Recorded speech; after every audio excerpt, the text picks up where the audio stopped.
காய்கறி எப்போ வாங்கினாலுமே இஞ்சி கொஞ்சம் எக்ஸ்ட்ரா தான் வாங்குவேன். ஏன்னா இஞ்சி பூண்டு பேஸ்ட் மந்த்லி ஒன்ஸ் நான் எப்பயுமே ஸ்டோர் பண்ணி வச்சுப்பேன் அரைச்சி. ஸோ அதுக்காக தான் ரெடி பண்ணிகிட்டு இருந்தேன்.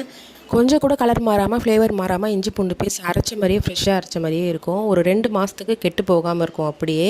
ஸோ அது எப்படின்னு நான் உங்ககிட்ட சொல்கிறேன். நான் இப்படி தான் எப்பவுமே அரைப்பேன். ஸோ அதுக்கு முன்னாடி அதிக குவான்டிட்டியில் கார்லிக் எடுக்கும்போது எப்படி ஈஸியாக பீல் பண்ணுறதும் சொல்கிறேன். இந்தமாரி பல்லாக ஃபஸ்ட்டு உரித்து எடுத்து வச்சுக்கோங்க. எடுத்துகிட்டு தண்ணி ஊற்றி ஒரு 20 நிமிஷத்துக்கு நல்லா ஊற வச்சுட்டுங்க. ஊற வச்சுட்டு எடுத்து நீங்கள் பீல் பண்ணும்போது ஈஸியாக தோல் பிரிஞ்சுட்டு வந்துடும். இந்த மாதிரி ஈஸியாக இப்படி லைட்டாக பிரிஞ்சாலே தோல் ஈஸியாக பிரிஞ்சுட்டு வந்துடும். இந்தமாரி நீங்கள் கண்டிப்பாக வீட்டில் ட்ரை பண்ணி பாருங்கள். அதிக குவான்டிட்டியில் இருக்கும்போது சொல்கிறேன். டைம் இல்லைன்ற பட்சத்தில் நம்ம உரிச்சிக்கலாம். டைம் இருக்கும்போது இந்தமாரி பண்ணிக்கலாம் பெஸ்ட்டு. இந்தமாரி நான் எல்லா பூண்டையுமே உரித்து எடுத்து வச்சுட்டேன். பாதி வீட்டு சமையலுக்காக எடுத்து வச்சுருவேன். மீதி தான் நான் இஞ்சி பூண்டு பேஸ்ட்டுக்காக எடுத்து வச்சுருப்பேன். இஞ்சி பூண்டு பேஸ்ட் அரைக்கும் போது எப்பயுமே பூண்டு கொஞ்சம் எக்ஸ்ட்ரா இருக்கிற மாதிரி இருக்கும். அப்போ தான் ஃப்ளேவர் நல்லாயிருக்கும். இஞ்சி நல்லா தோல் சீவிட்டு வாஷ் பண்ணிவிட்டு இந்தமாரி குட்டி குட்டியாக கட் பண்ணி எடுத்து வச்சுக்கோங்க. மிக்சியில் அரைக்கும் போது ஈஸியாக அரைக்கலாம். ஏன்னா தண்ணி ஊற்றாமல் அரைக்கணும்.